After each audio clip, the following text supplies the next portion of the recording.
마이클 잭슨 혹시 음악 좋아하십니까? 네. 아, 마이클 잭슨이 살아생전에 어떤 음악을 남겼고, 그리고 어떤 음악을 했는지, 또 그의 공연을 본 분들도 계시겠지만, 이제 우리 다음 세대, 다시 말하면 마이클 잭슨이 이 땅을 떠난 이후에 태어난 사람들도 여전히 마이클 잭슨을 좋아할 수 있을까요? 없을까요? 예, 좋아할 수 있습니다. 그가 남긴 음악을 보고 또 듣고 이렇게 음악을 하고 싶다. 그가 남긴 곡들을 보면서 매력을 느끼고 그를 사랑하게 될 수 있습니다. 그래서 그가 입었던 옷을 입고 그가 추었던 춤을 추고 그가 불렀던 창법을 가지고 노래를 부르는 모습을 보면 살아생전 마이클 잭슨을 보았던 많은 사람들은 야, 저 친구 참 마이클 잭슨 좋아한다 라고 생각을 하지, 지가 언제 마이클 잭슨을 봤다고 뭘 사랑하긴 사랑해 라고 말하지는 않죠. 저와 여러분들은 베드로의 고백처럼 예수님을 본 적이 없습니다. 베드로 고백처럼 예수를 사랑합니다. 그분이 남긴 그분의 말씀과 그분이 살았던 삶의 행적을 보면서 우리는 똑같이 그분과 같은 삶을 살기로 결정을 하고 그분의 삶을 살아내기로 결단한 자들이라고 믿어요. 성경은 그런 사람들을 예수 믿는 사람들, 예수님의 제자라고 이야기를 합니다. 오늘 말씀을 보면 저와 여러분들이 때로는 성경을 읽고 또 말씀을 들을 때 따뜻한 위로를 경험할 때도 있지만 때로는 하나님의 말씀을 듣고 교회를 떠날 때 상당히 마음이 무거울 때도 있어요.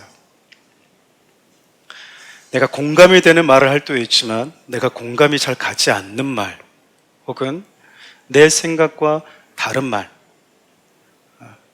내 한편으로 생각해 보면 여러분들이 옳다 그르다고 하는 그 기준, 이것은 옳은 거라고 하는 그 기준은 도대체 어디서 왔고 무엇이 그 옳다라고 하는 생각을 정해 내렸을까 생각해 보면 여러분들이 그동안 살아왔던 삶의 모든 모습들이 내 나름대로 그것이 최선이고 옳다라고 하는 그 가치를 만들어낸 것 아니겠습니까? 그리고 나는 그것이 옳다라는 생각을 가지고 이 땅을 살아왔는데 하나님의 말씀이 들려주는 그 순간 내가 옳다고 생각해왔던 신념과 가치와 부딪힐 때요, 우리 삶에 상당히 불편해질 때가 있습니다. 나는 이게 옳다고 생각했는데 하나님의 말씀을 들을 때 내가 그동안 옳다고 생각하고 붙들고 살아왔던 그 말과 하나님의 말씀이 동시에 충돌할 때 설교를 듣고 교회를 떠나는 순간 상당히 마음이 어려울 수 있다, 그 말입니다. 말씀을 듣고 떠날 때 기분이 좋은 것만이 은혜를 받는 것이 아니라 때로는 책망을 듣고 때로는 내 마음이 무겁고 과연 그렇게 살 수 있을까라고 하는 의문이 들 때도 있고, 과연 그렇게 살 수 있어야 하는데도 불구하고 그렇게 살려고 하는 의지가 내 안에 없음에 대한 때로는 탄식을 안고 교회를 떠난다면 설교를 잘 들은 거라고 볼 수 있어요. 오늘 저 여러분 읽었던 이 메시지 자체가요, 조금은 무거운 메시지입니다. 왜냐하면 오늘 말씀 제목처럼 예수님의 제자로 살았던 사람들의 이야기이기 때문에 그렇습니다. 많이들 들어봤을 거예요. 제자와 무리. 어떤 분들은 우스갯소리로 그런 표현을 씁니다. 제자와 무리의 차이가 무엇이냐? 무리는 무리해서 믿지 않는다. 너무 무리하게 예수님을 믿지 않는다라는 거예요. 적당하니 너무 오버해서 무리해서 믿지 않는다.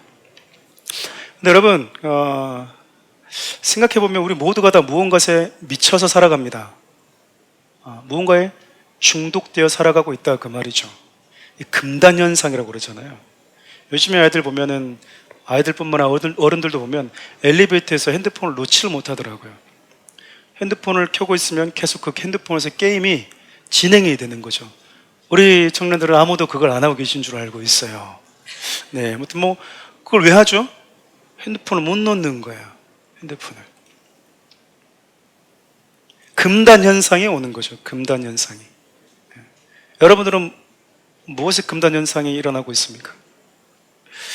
제가 우리 교회 집사님 딸이기도 한데 또 우리 교회 우리 성도님들, 청년들 특별히 연기하시는 분들, 음악하는 친구들 계시는데 한번 무대에 서기 위해서 그 친구들 얼마나 많은 노력을 하는지, 얼마나 그 군무를 하기 위해서 애를 쓰는지, 그 한 번의 무대를 위해서. 그리고 보여지는 브라운관에서 사람들이 나를 봤을 때 내가 어떻게 비춰질지를 고민하면서 다이어트하고 체중을 조절하는 모습들을 보면 와, 정말 놀랍다라고 생각될 때가 참 많아요. 그리고 한편으로는 하나님의 살아계신 말씀을 전한다라고 하는 목회자인 저에게 있어서도 상당히 부끄러울 때가 참 많습니다.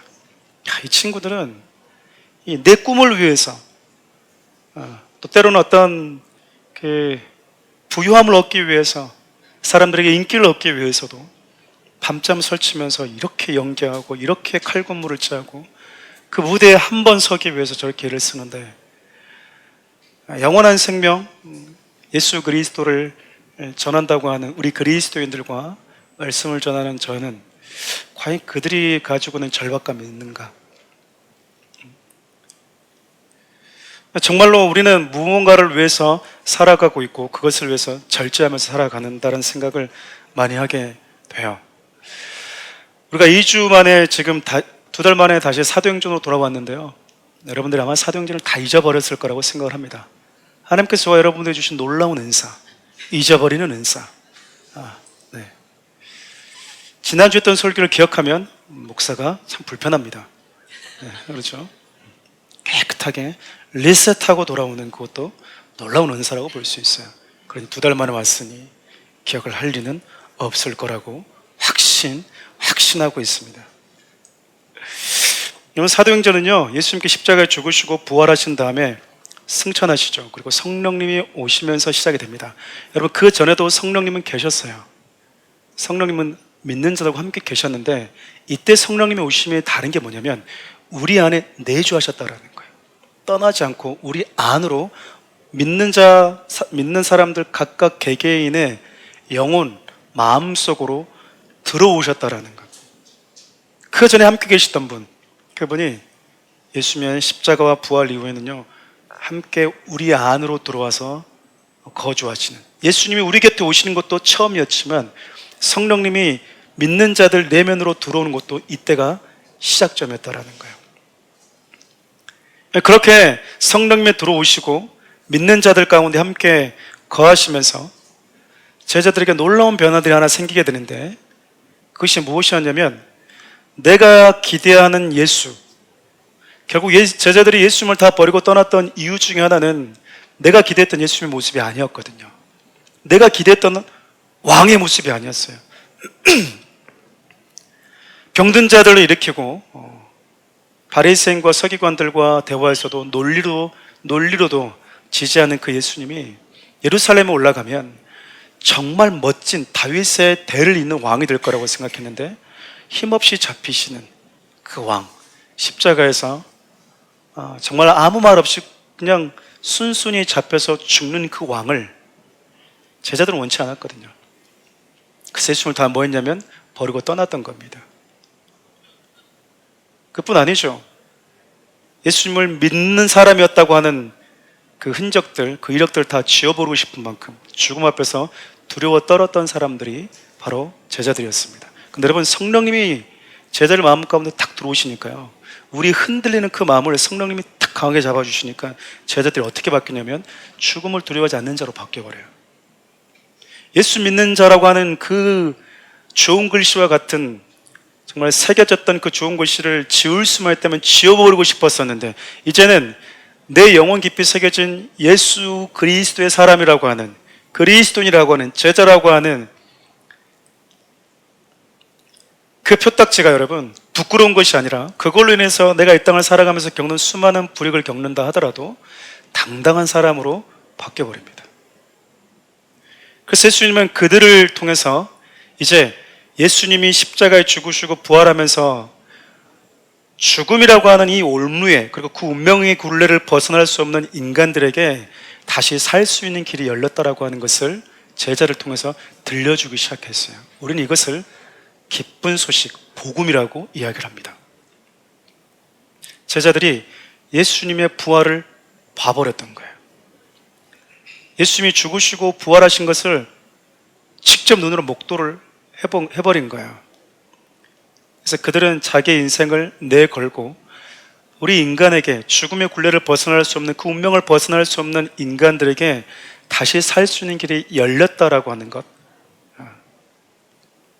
그것을 전하면서 다니기 시작합니다.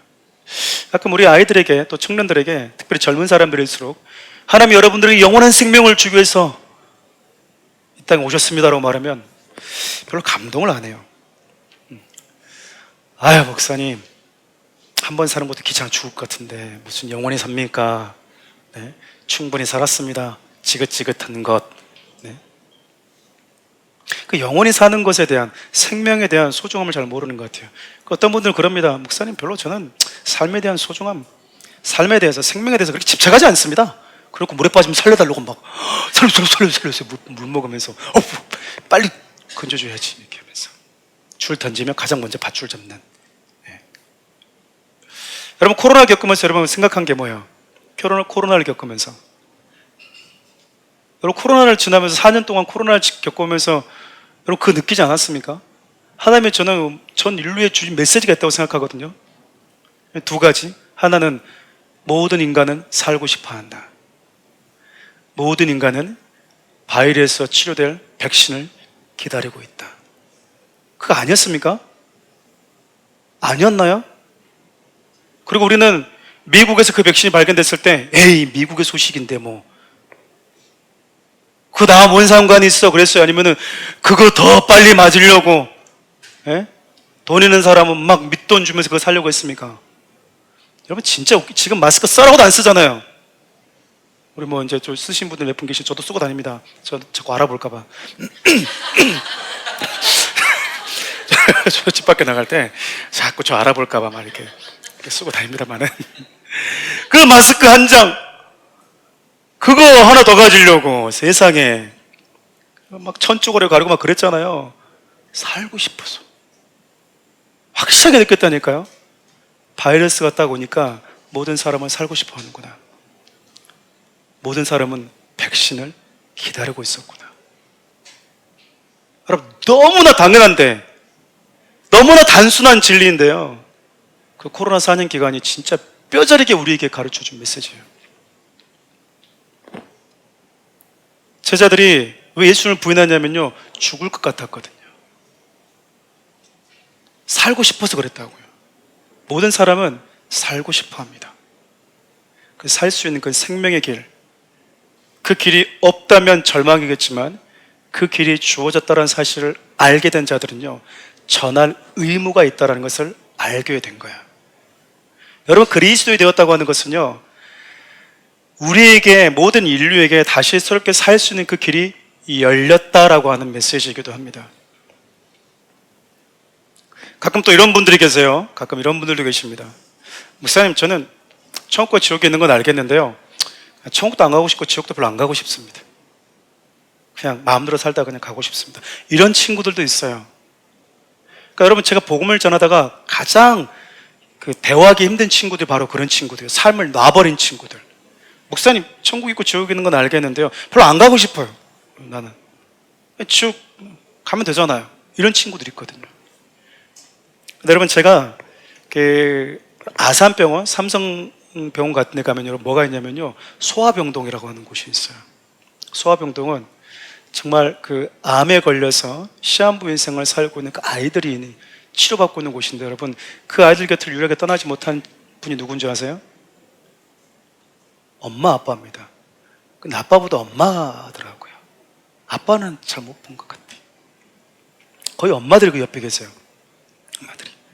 근데 여러분, 그 아이들이 뭘 알고 있냐면, 그들끼리 이렇게 얘기하면서요, 너 몇 개월 살아? 너 몇 달 살아? 이거 알고 있다니까요, 애들이.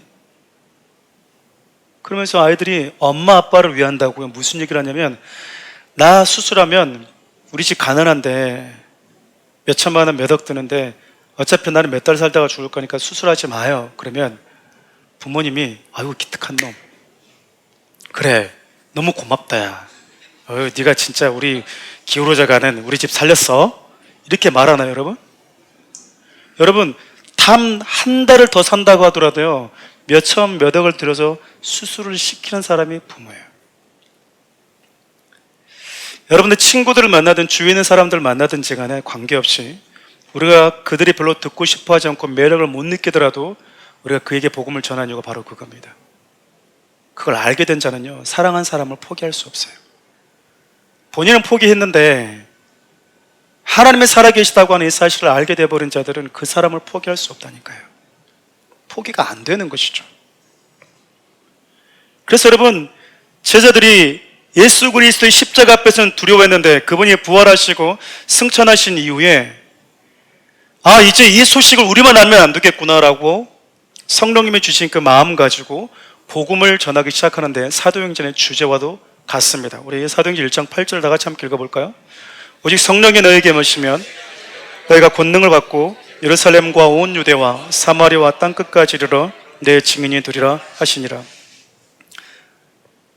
성령님이 우리에게 임하면 어떤 일이 벌어지냐면 예루살렘에서 시작된, 그 예루살렘 성전에서 시작된 이 기쁨의 소식을 그 안에만 담고 있는 것이 아니라 유대 땅과 사마리아 땅끝까지 복음을 전하는 자로 살게 하신다라는 거예요. 결국 여러분, 저 사람이 목숨 걸고 예수 전하고 있구나, 내가 서 있는 그곳이 선교지라고 생각하고 내가 만나는 사람들에게 복음을 전하는 것을 내가 살아가는 가장 중요한 이유와 목적을 가지고 살아가는 사람들의 공통적인 특징은요, 성령의 권능을 받은 자들이라는 거예요. 우리 보통 막 권능 받았다고 그러면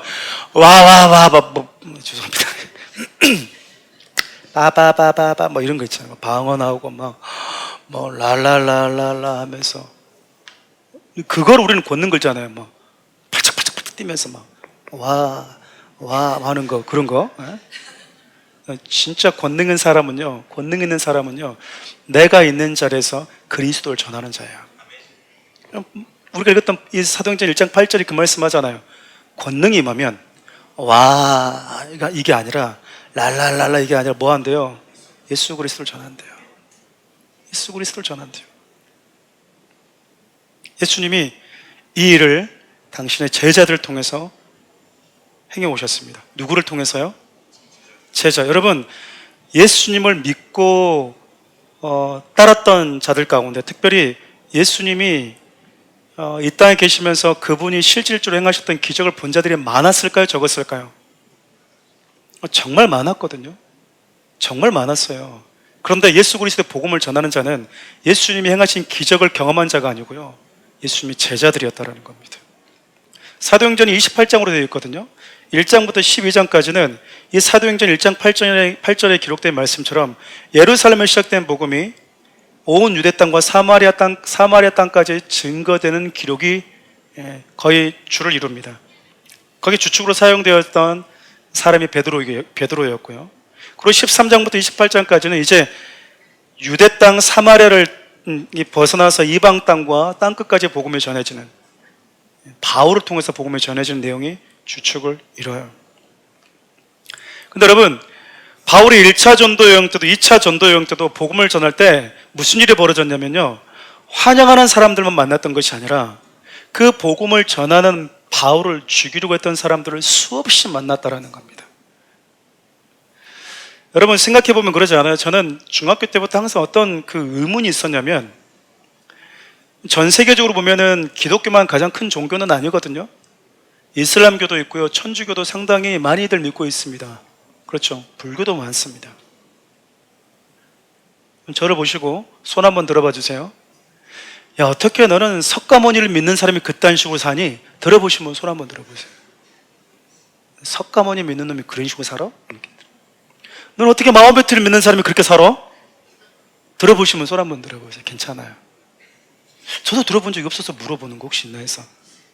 야, 너는 성모 마리아를 믿으면서 그렇게 사니? 들어보시면 손 들어보세요. 야, 예수 믿는 놈이 그렇게 사니? 다 들어봤죠? 왜 도대체 왜?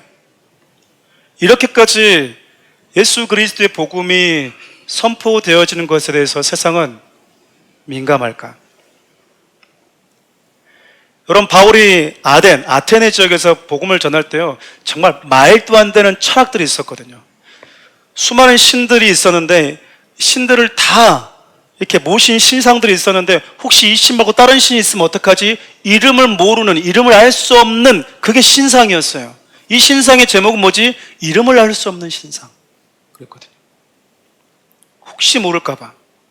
그런 말도 안 되는 걸 전할 때도 누구 하나 그 상을 허물거나 그 상을 만들거나 혹은 그것에 대해서 이슈를 제기한 사람에 대해서 폭언을 하지 않았거든요. 근데 복음을 전하는, 복음이 뭡니까? 여러분, 예수님이 십자가에 죽으셨고 그분이 부활하셔서 너희들에게 생명을 주길 원하셨다라고 하는 건데, 그거 전하는 바울을 그렇게까지 세상이 미워했다라는 겁니다. 어떤 목사님이 그런 말을 해요. 사단은 나이트클럽에서 술 마시면서 춤추고 노는 그 친구를 지옥으로 데려가는 것에 대해 별 매력을 못 느낀다. 사단은 이렇게 예배드리는 사람을 지옥으로 데려가는 것에 대한 매력을 느낀다는 거예요. 그러니까 흥청망청 노는 사람을 마귀가 지옥 데려가면서 한 건 했어! 이렇게 말하지 않는다, 그 말이에요. 쉽게 얘기하면 별 매력을 못 느낀대요. 근데 이렇게 예배드리는 친구들, 교회에 대한, 목회자에 대한, 성도에 대한 그 왜곡된 잘못된 것들이 언론 이슈에서 텅텅텅 터뜨릴 때 교회가 발송 없네? 너무 어리석게도 우리가 가지고 있는 그 믿음을 하나님이라고 하는 분, 예수 그리스도라고 하는 분, 변치 않은 하나님의 말씀에다가 근거를 두는 것이 아니라 목사의 어떠함과 교회의 어떠함에 대해 두는 사람들.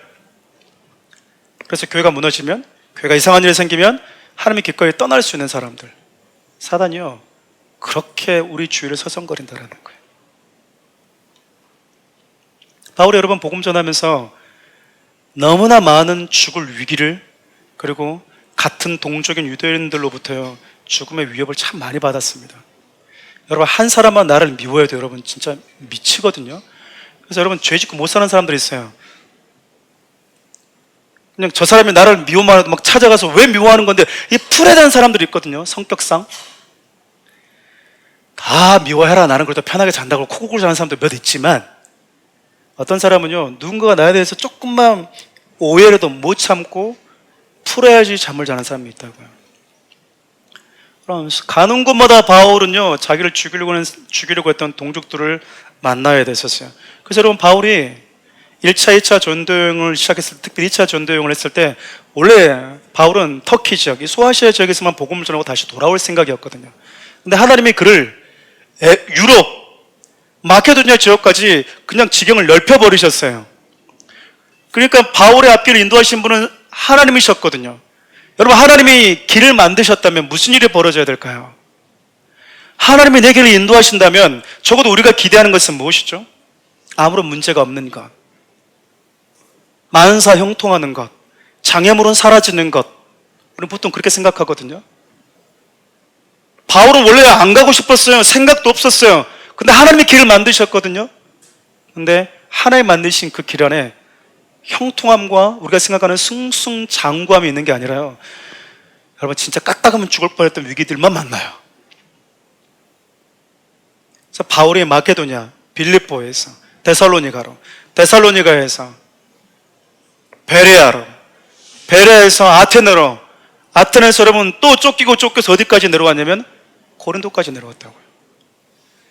그냥 본인 스스로가 복음을 전하다가 여기까지 온 게 아니고요, 살려고 피하다 보니까, 도망오다 보니까 고린도까지 왔던 거예요. 근데 거기서 누구를 만나게 됐냐면 브리스길라와 아굴라라고 하는, 여러분 잘 아시는 이 두 부부를 만나게 됩니다. 그리고 그곳에서 그들과 함께 1년 반 동안 고린도에서 복음을 전하게 되죠. 그리고 1년 반에 고린도 사역을 마치고요, 브리스길라와 아굴라와 함께 자신을 파송했던 수리아 안디옥으로 돌아오는 장면이 방금 저와 여러분 읽었던 내용이거든요. 여러분 생각해 보실래요? 고린도 지역에서 브리스길라와 아굴라를 만났어요. 원래 브리스길라와 아굴라는 여러분 로마에 있다가, 로마에 여러분 시행령이 내려진 거죠. 유대인들 다 내보내버린 거예요, 로마에서. 삶의 터전을 다 내려놓고요, 그들도 고린도까지 왔던 거거든요. 고린도 왔더니 누가 있냐면 바울을 거기서 만나게 된 거예요. 근데 여러분, 바울이 떠날 때 이 부부도 함께 떠나요. 여러분, 우리 삶의 거처를 결정하는데 가장 중요한 게 뭔지 아세요? 대한민국 우리 부모님들에게 있어서 자녀 교육이잖아요. 대치동. 대치동.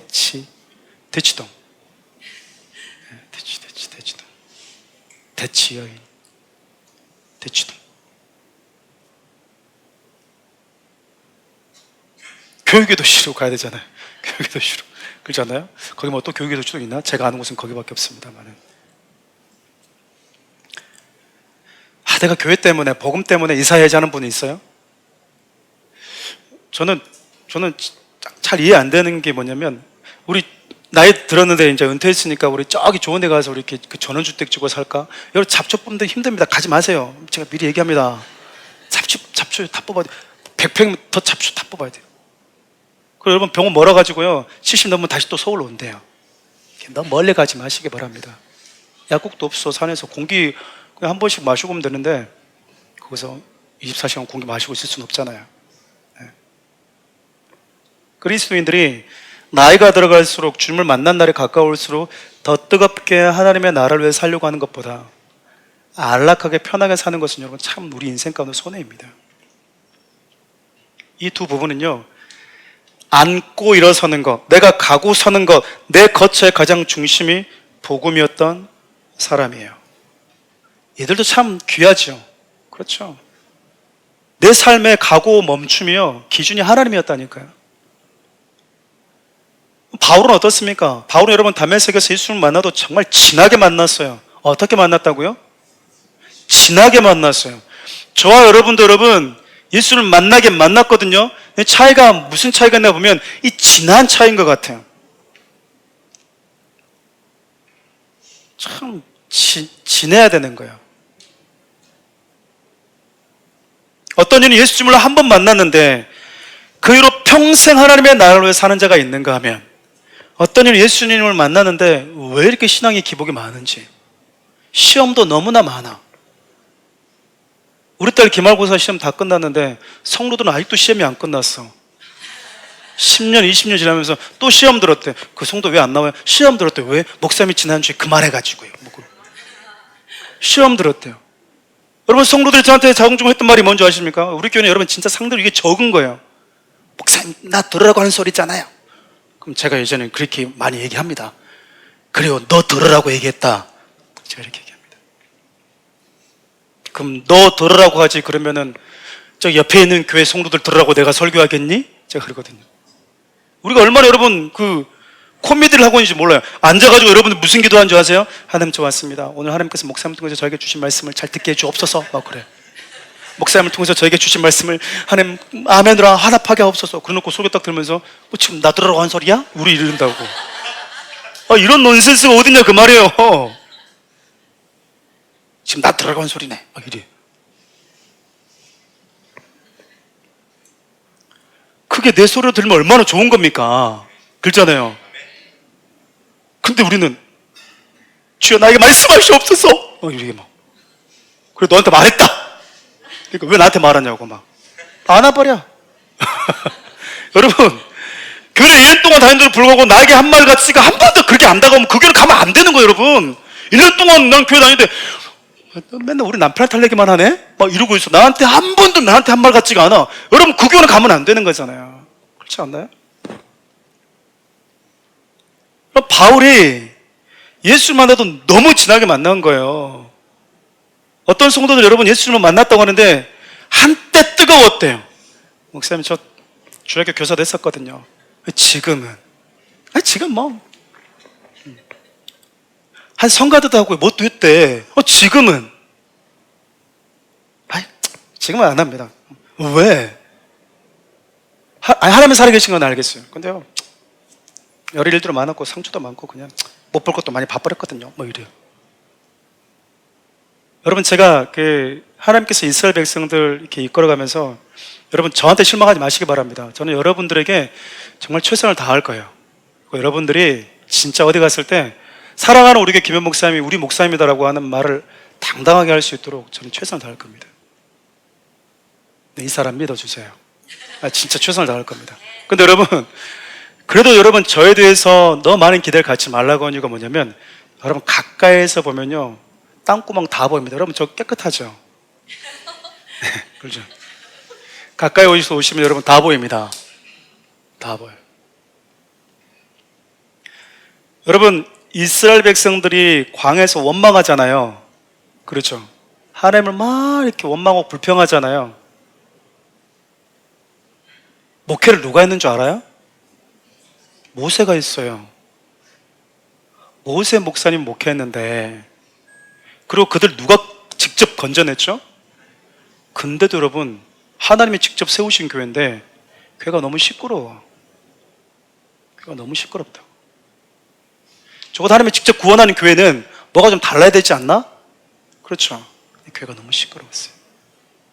교회 시끄러운 것 가지고 여러분들의 믿음이 얕아지는 것은 너무나 큰 손해라는 겁니다. 어쨌든 여러분 바울은 너무나 지쳤고 심적으로도 영적으로도 두려웠던, 초조해했던 그에게 브리스길라와 아굴라의 이 만남은요 너무나 큰 위로였을 거예요. 목사에게도 여러분 진짜 힘이 되는 분들이 참 계십니다. 얼굴을 보거나 함께 옆에 있으면 참 힘이 되는 분들이 있어요. 또 여러분 그렇게 지쳐 있었는데 소식이 들리기 시작한 거예요. 네가 지금 데살로니가에서 베레아에서 이렇게 도망오면서 말씀드렸던 사람들 있잖아. 그 사람 지금 예수 믿고 있대. 위로가 되기 시작한 거예요. 위로가. 네가 거기서 몇 주 머물면서 복음 전했잖아. 교회가 세워지고 있대. 그가 그 가정에서 교회를 시작하고 있대. 여러분 이게요 지쳐있는, 두려워 떨고 있는 바울에게 너무나 큰 힘이자 위로였던 거야. 그 영적 보람이. 바울은 예수님 만난 이후로 그가 그렇게 표현하거든요. 바울은 예수 안 믿었으면 세상적으로 완전히 성공했을 사람입니다. 그 랍비 중 랍비였거든요. 지금 자기를 죽이려고 위협하는 그 유대인들을 가르치는 랍비가 됐을 거라고요. 바리새파 랍비가 됐을 거라고요. 최고의 성경학자가 되었을 거예요. 근데 여러분 예수님 믿고 난 이후에 그의 삶이 정말 형편없이 망가집니다. 자기가 선생으로 가르칠 수 있는 학생들을 가르칠 수 있는 선생의 위치에 있을 수 있음에도 불구하고요 그 유대인들에게 오히려 죽을 위협을 받고 쫓기는 신세로 전락했으니까. 근데 바울이 뭐라고 얘기했냐면, 내가 예수님을 아는 것 이외에 나머지는 전부 다 배설물처럼 여겼다라는 거야. 그냥 좀 격식상 배설물 얘기하지 그냥 똥으로 여겼다 그 말입니다. 여러분 어제 신라 호텔 가서 뭐 드신 분들은 없을 거예요. 저와 여러분들은. 그렇죠? 신라 호텔에서 여러분 먹어도 괜찮을 만큼 많이 부유해지길 바라요. 그랜드 호텔에서 먹는 분들도 없겠지만 거기서도 마음껏 먹을 수 있는 부유함이 여러분들이 있길 바랍니다. 어제 여러분들 뭐 돈가스 맛있는 거 먹었다고 칩시다. 여러분 뒤로 내보낼 때 어제 나 맛있는 거 먹었는데 그러면서 여러분 그거 보면서 막 슬퍼하고 눈물 흘리고 아까워하는 사람 있어요? 미련을 두신 분 계십니까? 어제 먹었던 돈가스가 내려가네 하면서 미련 없이 다 버린다고. 미련 없이. 바울이 야 너 예수 믿고 뭐 그거 왜 다 버려? 그도 얼마나 공부했는데 얼마나 했었는데 그거 아깝잖아. 바울은 안 아까웠대요. 왠지 아세요 여러분? 밭에 감추인 보화를 발견한 사람처럼, 세상에서 가장 귀한 진주를 찾아 헤매는 사람처럼 이것도 가치 있고 이 진주도 가치 있는 줄 알았는데 예수라고 하는 진주 딱 만나니까 이거보다 더 가치 있는 진주는 없다는 걸 알아버렸거든요. 이 세상에서 내가 살아가는 데서 삶의 가치가 무엇인지, 어떤 것이 가장 소중한 것인지 알아버렸기 때문에 미련이 없었던 거예요. 여러분 여성들이 결혼하고 나서 가끔씩 남편 보고 실망할 때가 있어요. 왜 그런지 아세요? 더 좋은 놈 만날 수도 있었는데 조금만 기다리면 또 괜찮은 놈 왔을 수도 있는데 내가 너무 서둘렀나? 라고 하는 이 자책이 가끔씩 올 때가 있어요. 인내하지 못한 자요 하면서. 근데요 바울은 더 찾아 헤매도 없다라는 걸 알고 있었습니다. 그래서 여러분 그는 자기가 겪는 아픔과 힘듦보다도 그리스도를 전하는 것, 예수 그리스도가 그의 인생 가운데 가치가 있었던 거예요. 오늘 여러분 읽었던 본문에 몇 가지 이슈가 있거든요. 그 이슈를 좀 하나씩 좀 들여다보면서 교훈을 좀 나눴으면 좋겠는데, 바울이 1년 반 동안 고린도에서 목회한 다음에 복음을 전하고 난 다음에 이제 브리스길라와 아굴라 부부와 함께 수리 안드로 돌아오게 됩니다. 그때 뭐 하냐면요, 곧바로 고린도에서 온 게 아니라 그 밑에 갱그레하고는 항구 도시가 있어요. 거기서 배를 타고 오는데 여기서 바울이 뭐 하냐면 머리를 자릅니다. 머리를 잘랐는데 뭐였냐면 서원하는 것이 있어서 머리를 잘랐대요. 도대체 바울은 고린도에서 사역하면서 뭘 서원했던 걸까? 바울이 처했던 상황과 형편을 보면 우리가 충분히 좀 이해할 수 있거든요. 바울이 고린도 지역에서도 유대인들로부터 협박받고 위협을 받고 법정 소송까지 휘말리는, 그야말로 여러분 정말 너무나 부당한 대우를 받았거든요. 정말 윤리도덕적으로 죄 지은 사람보다도 못한 취급을 받았으니까 바울은 지쳤고 두려웠습니다. 근데 여러분, 환상 가운데 예수님이 바울에 나타나서 이렇게 말씀하시는 거예요. 고린도 안에 내 백성이 많다. 두려워하지 말고 담대하게 복음을 전해라. 내가 너와 함께해서 더 이상 누구도 너를 대적할 자가 없도록 내가 해주겠다.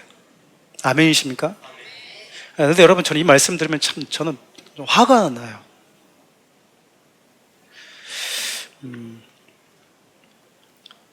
아니, 이렇게 힘든 일 안 겪게 해줘야 되잖아요. 근데 하나님이 누구도 너를 대적할 자가 없을 것이다. 뭘 대적할 자가 없어? 날마다 지금 대적하고 죽이겠다는 사람들이 나와 있는데, 저는 그 학창시절에 성경 볼 때 진짜 하나님 이런 코미디언이 계신가 싶을 정도로 제가 당황한 적이 있었거든요. 하나님이요, 이스라엘 백성들, 특별히 광야 생활의 이스라엘 백성들에게 뭐라고 말씀하시냐면 이들이 고기 먹고 싶다고 막 얘기를 해요. 여러분, 고기 먹고 싶다고 하는 게 잘못된 겁니까? 여러분, 고기 안 먹고 싶어요? 나 먹고 싶어. 고기도. 고기를 달라고 그랬다고요, 하나님 앞에. 그러니까 모세와 하나님이 독대하는 거예요. 저들이 고기 달라고 합니다. 하나님이 내가 고기 줄게. 한 달 동안 줄게. 하나님이 그랬어요. 그러니까 모세가 뭐라고 얘기하냐면, 목사님 지금 장정막 60만 명이고 200만 명이 넘는데 하나님이 고기를 어떻게 어디서 잡아서 줍니까? 하나님이 이렇게 얘기하는 거예요. 여호와의 손이 짧아졌어? 나 못 믿어? 나 하나님이야. 전지전능한 분이야. 그러면서 주신 고기가 뭐예요? 한우 A 플러스가 아니었다, 그 말이에요. 손바닥만한 메추라기 주면서 생색이라는 생색은 다 내고 있는 거예요. 한우를 주면서 바지, 그러면 한 번도 못 먹는 고기 하나님이 주셨는데 우리가 하나님이 환호할 수 있을 거 아니에요. 한우를 준 게 아니에요, 여러분. 호주산도 안 줬어. 그냥 메추라기 요만한 거. 그거 주면서 하나님이 뭐라고 얘기하냐면 한 달 내내 줄게 그랬거든요. 여러분, 제가 여러분들한테 밥 사준다고 그러면 뭘 기대하겠습니까? 에? 여러분, 뭔 기대하겠어요? 네 믿음대로 되겠지? 그래, 믿음이 좋아요. 갑시다. 한번 갑시다. 근데 하나님이 사준다고 그러면 뭘 생각할 것 같아요?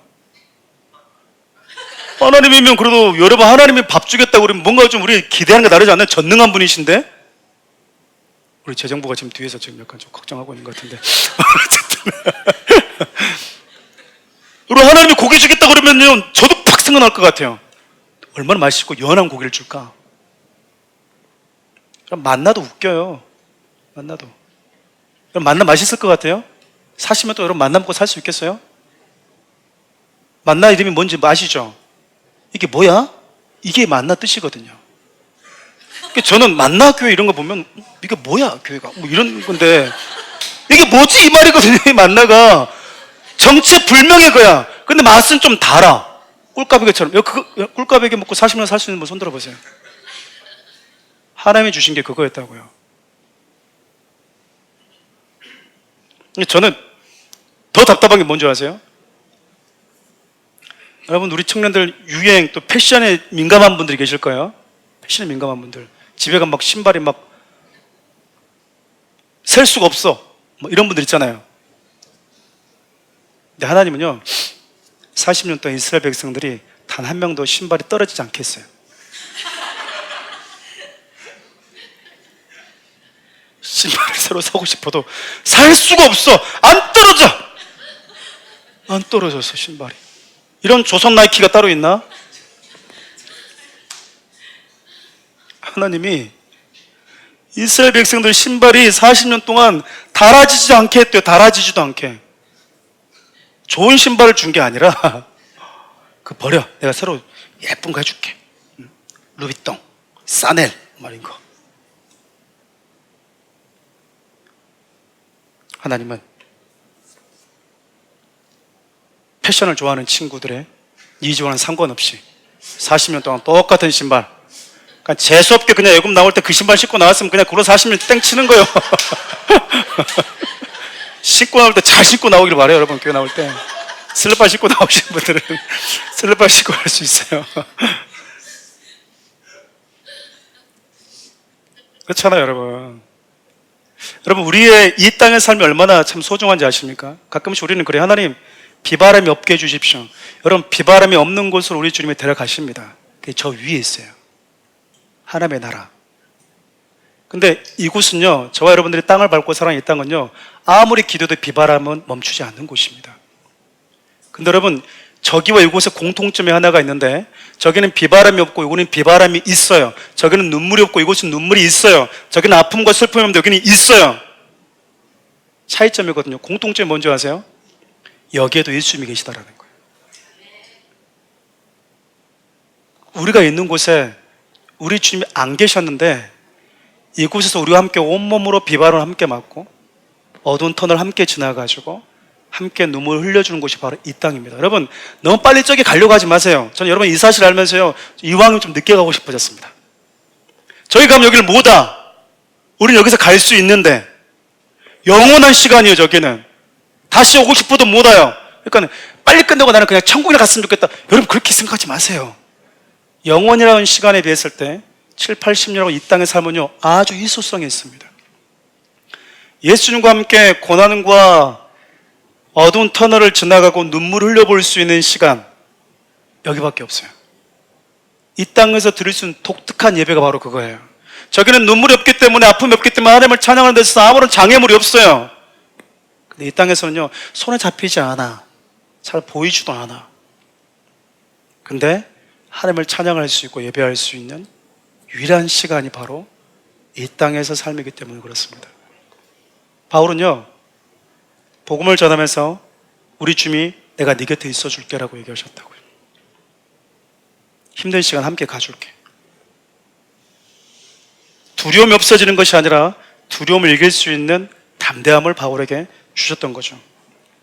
그때 여러분, 바울이 뭐 했던 거죠? 그때부터 나시린 서원을 한 거예요. 유대인들은 나시린 서원이 있거든요.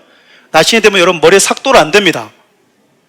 구별된 자이기 때문에 하나님이 지켜주고 보호해주는 자라고 하는 상징적인 표시가 바로 머리에 삭도를 대지 않는 거였어요. 그러니까 바울은 고린도에 머물면서 머리를 밀지 않았던 거죠. 그가 어떤 소원을 했을까요? 하나님, 저는 당신께서 제 곁에서 함께 하시고 모든 위협으로부터 보호해 주실 거라고 하는 그 약속의 말씀을 신뢰합니다. 나는 주님의 보호를 받는 구별된 자라고 하는 그 사실을 나시린처럼 머리에 삭도를 대지 않으면서 고린도에 머무는 동안 믿음으로 고백하겠습니다. 그러니까 여러분, 우리가 패션을 해서 그냥 머리 이렇게 그냥 장발한 게 아니고요. 머리가 길 때마다 왜 이렇게 머리가 빨리 길지? 이게 아니라 머리가 길 때마다 주님 나를 보호하고 계시는구나. 주님 나를 지키고 계시는구나. 그리고 이제 고린도를 떠나려고 그러는 거예요. 고린도를 떠날 때 이제 뭐 하는 거죠? 고린도에 있는 동안 자기 삶을 보여주신 그 하나님께 머리를 자르면서 바울이 어떤 고백을 했을까요? 하나님, 정말 생각도 못했는데 데살로니가에서, 빌립보에서, 아덴으로, 베레에서 이렇게 쫓겨날 때는 또 여기서도 고린도에서 얼마 못 있다가 떠날 줄 알았는데 1년 반 동안 이곳에서 하나님 내가 복음을 전할 수 있었던 것, 당신 나를 지켜주고 보호해 주셨기 때문입니다. 그렇게 무서웠던 제가 고린도의 사역을 잘 마칠 수 있었던 게 당신이 전적으로 나를 보여주신 그 은혜였습니다. 지금 잘리는 이 머리털은 주님이 고린도에서 저를 지켜주셨던 흔적입니다 라고 하면서 머리를 자르지 않았겠어요? 그렇게 하나님의 사람은 나시린처럼 하나님이 지켜주고 구별된 사람이라고 하는 것을 바울이 고린도를 떠나면서 하나님 앞에 상징적으로 퍼포먼스를, 믿음의 고백을 행하고 있는 겁니다. 참 아름답죠. 두 번째, 여러분, 바울이 갱그라에서 에베소를 거쳐서 이제 가이사랴, 예루살렘이죠. 그리고 수리아로 오게 되는데 짧은 충전의 시간을 갖고요, 3차 전도 여행을 시작하게 됩니다. 우리 22절 말씀 함께 봐볼까요? 가이사랴에 상륙하여 올라가 교회 안부를 물은 후에 안디옥으로 내려가서, 여러분 이걸 얼핏 보면은 그냥 그렇구나 생각할 수 있는데 이 한 절에 바울의 선교 보고가 다 담겨 있어요. 바울이 지금 가이사랴에 있는 예루살렘에 가서요, 제자들에게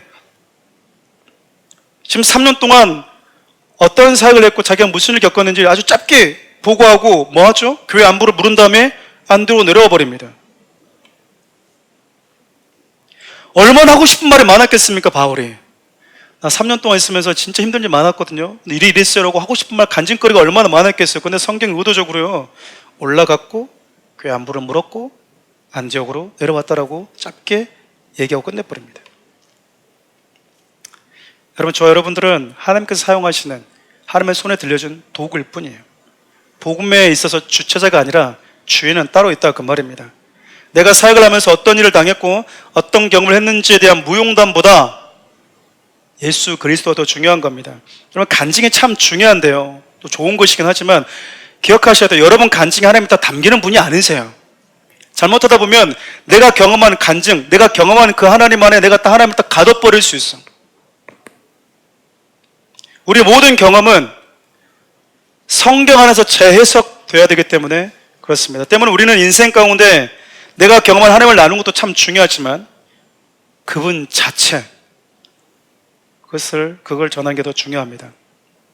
사도행전의 저자가 누가거든요. 누가가 의도적으로 바울이 3년 동안 경험했던 그 옆에서 가장 가까이에서 바울이 어떤 대우를 받고 어떤 상황을, 어떤 경험을 했는지 보았는데도 불구하고 짤막하게 한 줄로 브리핑 해버린 이유가 있어요. 누가복음 17장 7절부터 10절 함께 읽어볼까요? 너희 중 누구에게 밭을 갈거나 양을 치거나 하는 종이 있어 밭에서 돌아오면 그 더러 곧 와서 앉아서 먹으라 할 자가 있느냐? 도리어 그더러 내 먹은 것을 준비하고 띠를 띠고 내가 먹고 마시는 동안에 수송 들고 너는 그 후에 먹고 마시라 하지 않겠느냐? 명한대로 하였다고 종이 감사하겠느냐? 이와 같이 너희도 명령받은 것을 다 행한 후에 이르기를 우리는 무익한 종이라 우리가 해야 할 일을 한 것뿐이라 할지니라. 우리는 무익한 종이다. 당연히 해야 될 것을 했을 뿐입니다.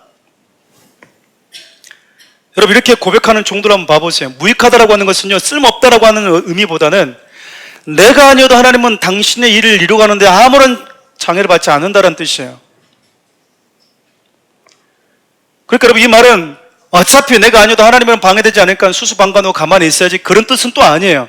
자격이 없고 연약함에도 불구하고 하나님이 당신의 그 구원의 역사에 나를 참여시킨 것에 대한 감사의 고백이 담겨져 있는 것이죠. 여러분, 이 종들은 열심히 일하고 나서도요, 주인한테 나 했었죠 라고 말하지 않고 해야 될 것 당연하게 했습니다 라고 얘기하고 있어요. 여러분, 사역을 하는 사람들의 특징들이 몇 가지가 있어요. 교회 안에서도 마찬가지고 봉사와 섬김, 헌신, 하나님 앞에 헌신이라고 말하는 것 자체가 부적절하다고 저는 생각하지만 이해를 돕기 위해서 헌신, 당연히 해야 될 것을 한 것입니다라고 하는 사고를 가지고 하나님의 일을 하는 자들이 있고요. 왜 안 알아주지? 왜 내가 이렇게 했는데 아무도 못 알아주지? 여러분, 교회 안에 시험된 성도들을 보면 공통적인 특징이 있어요. 왜 목사님 나를 안 알아주지? 목사님은 전지전능한 자가 아닙니다. 특별히 저는 더 둔해가지고, 저는 G.O.D 거짓말을 참 좋아합니다. 잘 가지마, 그거 있어요. 떠나지마, 좀 가로 안에 있는 거 좋아합니다. 가면 가지 마세요 말도 못하고 속으로만 가요? 그래 잘 가세요. 그리고 속으로는 가지마 이러고 있어요. 목사님 이게 별로 마음에 안 드는 것 같습니다 하고, 그래요? 그럼 건강하게 찾아가야죠. 가지마 이러고. 성행은 좀 그래서 그러다 보니까 성도들이 애쓰고 있는데도 불구하고 제가 잘 이렇게 눈에 잘 이렇게 보이는데도 불구하고 잘 못 다가갈 때가 있어요. 여러분, 저 되게 좀 부끄럽습니다. 여러분, 저를 잘 모르시죠? 제가 얼마나 내성적인지 모릅니다. 저는 제가 학창 시절 때 이렇게 버스에 앉아 있으면 제 앞에 여자가 서 있는 걸 가장 싫어했습니다. 내려야 되는데 안 비켜주면 저 내려야 되니까 내려야 되니까 비켜주십시오 라는 말을 못했어요. 제가 정거장 내려야 되는데 그럼 가버리면 제발 이 다음 정거장 좀 피해 주셨으면. 제가 5정거장까지 가본 적이 있거든요. 걸어서 돌아오는 거예요. 혼자서 막 또 자책하는 거지. 바보 같은 놈. 잠깐만 비켜줄래 이 말도 못한 채 속으로만 막 얘기하는 거예요. 막 이렇게 비켜주세요, 비켜주세요.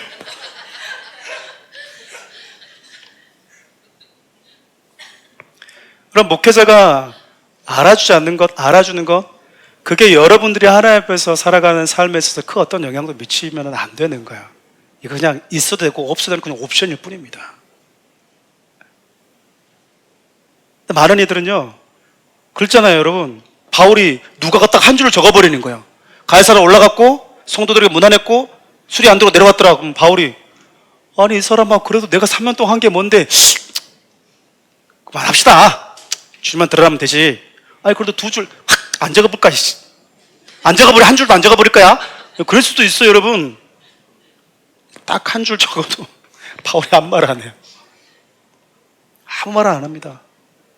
아니 거기서 내가 복음 전하다가 이게 약간 좀 기스당하고 이렇게 약간 좀 이렇게 무용담 좀 한마디 좀 적어줘. 안 적어요.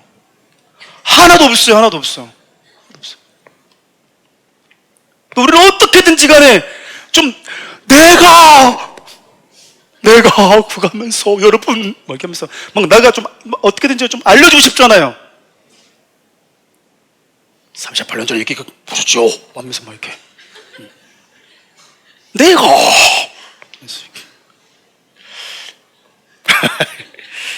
연기가 나오는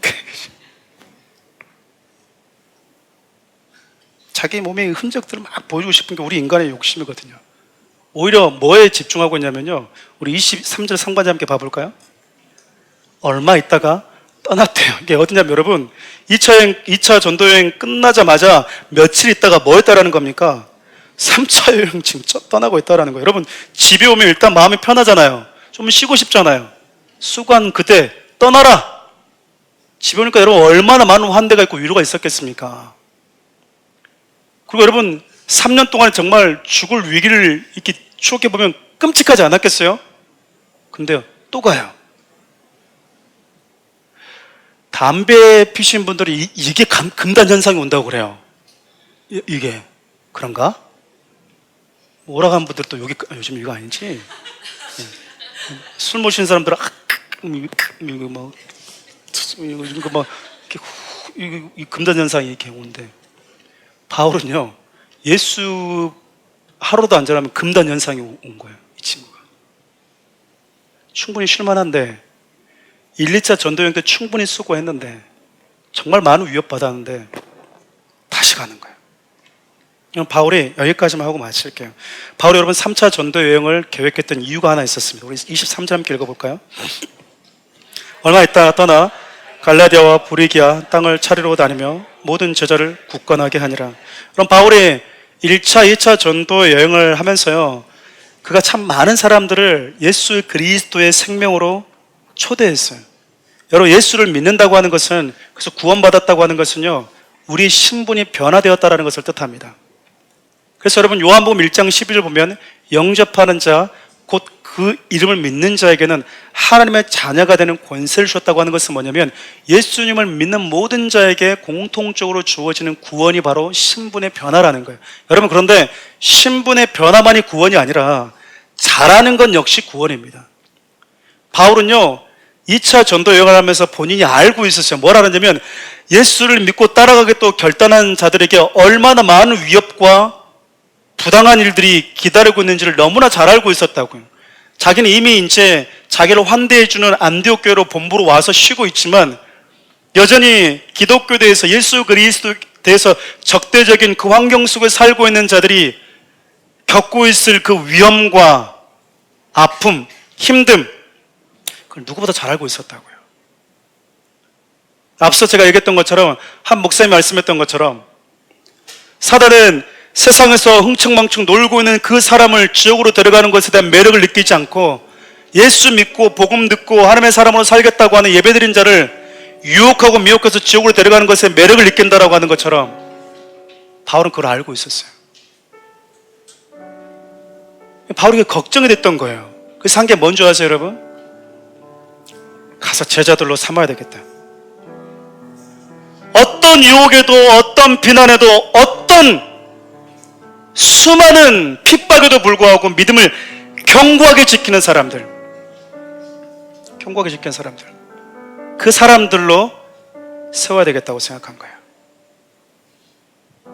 아직 아니에요. 아직 아니에요.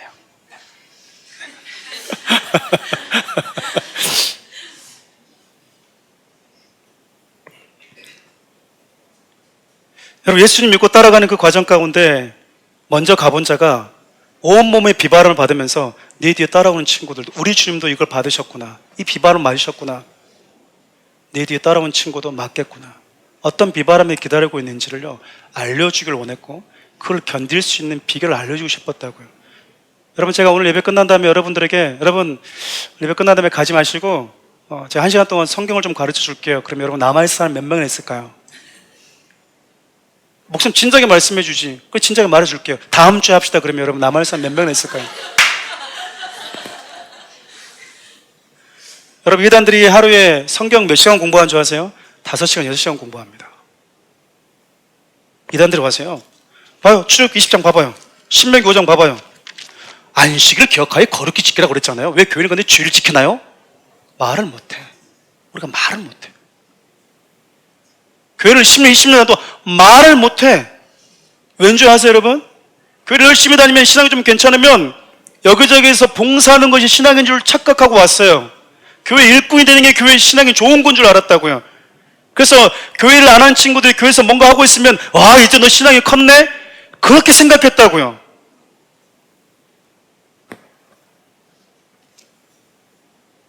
바울이 여러분 지금 그리스도의 제자, 여러분 예수님께서요 요한복음 6장을 보면 오병이어 물고기 2마리와 보리떡 5개 가지고 5,000명을 먹였거든요. 아이들까지 합하면 여러분 15,000명, 2만 명 가까이를 먹인 거예요.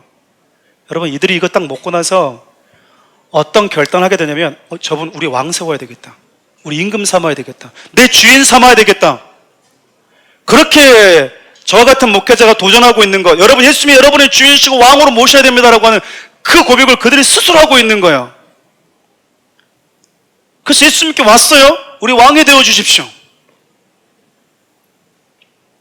근데 예수님이 뭐라고 말씀하시냐면, 너희들이 지금 나를 왕으로 삼으려고 하는 이유가, 나를 너희들 주인으로 삼으려고 하는 이유가, 내가 아까 떡 주니까 그랬구나, 빵 주니까, 아, 예수님 왕으로 삼고 살아가면 이 땅에서 먹고 사는 데는 별 문제 없겠구만, 내 문제, 내 모든 아픔들 해결해 주겠구만, 풍성하게 살 수 있도록 도와주겠구나 라고 생각하고 있구나, 이 말이에요. 예수님이 뭐라 말씀하시냐면, 아니, 근데 나는 그거 주려고 온 게 아니야. 그러니까 사람들이 뭐 하죠? 다 떠나버렸어요. 여러분, 당신을 등지고 떠나는 사람들을 향해서 예수님이 잡지도 않았어요. 잠깐만 그 발길을 다시 돌려요. 말을 끝까지 들어봐야지, 이 사람아. 응? 내가 언제 안 준다고 그랬나? 응? 가끔씩 줄 때도 있어. 이렇게 한마디만 해주면 그들은 남아있을지도 몰라요. 성격도 급하시네, 이 사람이. 내가 언제 하늘의 떡만 준다고 그랬나? 살다가 그것도 줄 수도 있어. 이렇게 말할 수 있거든요. 근데 예수님이요, 그 말 안 해요. 그냥 가버리는데. 그냥 그대로 내버려 두는 거예요. 그리고 제자들에게 말합니다. 너희도 갈래? 이게 무슨 말일까요? 가라! 이 말이 아니잖아요. 너희들도 떠나도 내가 이 땅에 온 이유와 목적은 달라지지 않는다라는 거잖아요. 우리가 예수를 믿고 있는데, 여러분들이 만든 예수를 믿고 있는 분들이 있다면 빨리 버리시길 바라요. 그 예수 아닙니다. 예수가 우리에게 누구인지를 알고 우리 주님이 나에게 주신 떡과 물고기를 먹어야지, 이건 다 버린 채 그분은 떡과 물고기 주신 분이야 라고 생각하면서 예수님 믿으면요, 여러분 앞으로 수십 년 동안 살면서 교회의 무너짐과 교회의 비리와 저와 같은 목회자들의 무너짐을 다 볼 거예요. 그때도 떠나시겠습니까? 그렇잖아요. 바울이 이걸 너무나 잘 알고 있었어요. 거짓 교사들, 믿음을 허무는 자들, 제자들이 필요하다는 걸 알고 있었다고요. 그래서 성경 이걸 읽고 좀 마무리하려고 합니다. 마태복음 16장 24절만 함께 좀 읽어볼까요? 마태복음 아닙니다. 마태복음, 사도행전 말고요. 마태복음 16장 24절. 이에 예수께서 제자들에게 이르시되 누구든지 나를 따라오려거든 자기를 부인하고 자기 십자가를 지고 나를 따를 것이니라. 여러분, 지금 예수님이 자기를 믿고 따라오려고 하는 자들에게 하는 말이에요. 제가 여러분 얘기를 해볼게요. 제가 예수님이라고 생각하고 여러분 대답하시면 돼요. 아셨죠? 근데 확실한 건 제가 예수님보다 잘생겼다라는 겁니다. 맞습니다. 맞습니다. 여러분, 성경 보면 예수님은 못생겼어요. 그림이 다 여러분들을 망가뜨려놨어요. 인간의 몸을 입고 오신 예수님은 못생겼습니다. 제가 잘생겼다고 하는 것은 제 자랑이 아니고요, 맞습니다. 그냥 사실이기 때문에 얘기하는 거예요. 제가 얘기를 할게요. 제가 예수님이라고 생각하고 얘기하시면 돼요. 너희들 굳이 나를 따라오고 싶니? 대답하세요. 제가 굳이 나를 따라오고 싶니? 여러분 밑에 예수님이 뭐라 말하냐면 고맙다 이렇게 얘기한 게 아니고요, 야 그러려면 날마다 네 자신을 부인해야 되는데, 몸부림쳐야 되는데, 십자가를 지는 아픔과 그 무거운 무게감을 감당해야 되는데 그래도 따라오겠니? 이렇게 질문한 거예요. 여러분, 예수님이 직접 하신 말씀이라니까요. 나 따라오면 너는 폈어, 줄 잘 섰어, 이렇게 말한 게 아니라니까. 여러분, 네 인생은 끝이야. 내가 너를 유명한 배우가 되게 해주고 탑 배우가 되게 해주고 탑스타가 되게 해줄게. 그래서 거기서 모든 건 하나님의 영광입니다라고 말하게 해줄게. 그렇게 말하지 않았다니까요. 우리 지금 말씀은요, 날마다 네 자신을 부인할 수 있겠니? 날마다 그 말씀 앞에서 내가 옳습니다 했던 것들을 날마다 십자가에 못 박으면서 갈 수 있겠니? 그 십자가를 지고 갈 때 세상이 너를 향해서 조롱하는 그 수많은 말들을 들을 수 있겠니? 여러분, 코로나를 지나면서요, 아직도 교회를 다니는 사람들이 많아져 버렸어요. 여러분 곁에 함께 있는 자들이 아직까지 여러분들이 예수 믿고 있는 걸 모른다면 여러분들 지금 뭐가 문제가 있는 겁니다.